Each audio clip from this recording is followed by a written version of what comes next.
నన్ను ఎవరైనా వచ్చి నువ్వు ఈ 30 ఏళ్ళ జీవితంలో ఏం సంపాదించావు అని అడిగితే నేను ఒక గొప్ప భర్తని సంపాదించాను అని చాలా గర్వంగా చెప్పుకుంటాను. నన్నులా చూసుకుంటారు, నన్నులా ప్రేమించారు.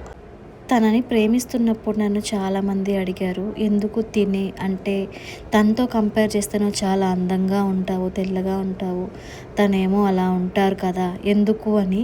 కానీ అలాంటి వాళ్ళు, అలా అడిగిన వాళ్ళు ఇప్పుడు ఒక్క మాట కూడా మాట్లాడరు. ఎందుకు అని అంటే ఇప్పుడు వాళ్ళ లైఫ్ డిఫరెంట్, నా లైఫ్ డిఫరెంట్. ఎందుకంటే వాళ్ళు అందాన్నే చూసి ప్రేమించి పెళ్లి చేసుకున్న వాళ్ళు. నేను ఎలాంటి అందం చూడకుండా తనలో నా జీవితాన్ని చూసుకొని మాత్రమే ప్రేమించాను.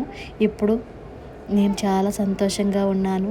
సంతోషంగా ఉండాలి అని అంటే యువరాణిలాగా చూసుకునే వాళ్ళు రావడం కాదు, మనల్ని మనలాగా ఉండనిచ్చి మనల్ని అర్థం చేసుకునే వాళ్ళు.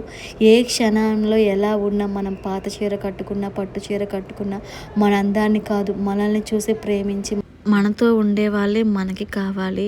ఈ ఇన్ని సంవత్సరాల మా పరిచయంలో మా ఆయన ఎప్పుడు నన్ను ఒక మహారాణిలా చూసుకుంటారని నాకు ఎప్పుడూ చెప్పలేదు, అలాగని మాట ఇవ్వలేదు. నీకు ఏ కష్టం రాకుండా చూసుకుంటా, నీకు ఏ లోటు లేకుండా నేనున్నాను అని ఎప్పుడూ చెప్పలేదు. కొన్ని మూమెంట్స్ నాకు తినే కరెక్ట్, దానికి నేనే కరెక్ట్ అని కొన్ని మూమెంట్స్ ఉన్నాయి. అవి ఈరోజు మీ అందరితో షేర్ చేసుకుంటా. ఫస్ట్ నా లైఫ్ లాంగ్ నాకు గుర్తుండిపోయేది, నాకు కోవిడ్ వచ్చింది. రెండో కోవిడ్ వచ్చింది నాకు. ఇంకా చెప్పలేమన్నారు. నన్ను ఇంకా మా అమ్మ దగ్గరికి పంపించేశారు మా అత్తయ్య వాళ్ళు. నేను ఇంక అక్కడికి వెళ్ళిపోయాను. మా అమ్మ కూడా మాస్క్ పెట్టుకుంది, కానీ మా ఆయన మాత్రం ఎలాంటి మాస్క్ లేకుండా నా పక్కనే పడుకొని నీకు నేనున్నాను, ఏమీ కాదని చెప్పారు. మళ్ళీ నెక్స్ట్ వచ్చేసి నా ఫస్ట్ కూతురు నేను కడుపుతో ఉన్నాను. అప్పుడు నాకు హై బీపీ ఎక్కువై నన్ను ఐసీయూలో జాయిన్ చేశారు.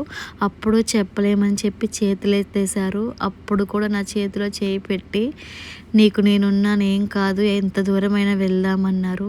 థర్డ్ మూమెంట్ వచ్చేసి నా రెండో కూతురు కడుపుతో ఉన్నాను నేను. నాకు ఎర్లీగా పెయిన్స్ వచ్చేస్తే హాస్పిటల్లో జాయిన్ చేశారు.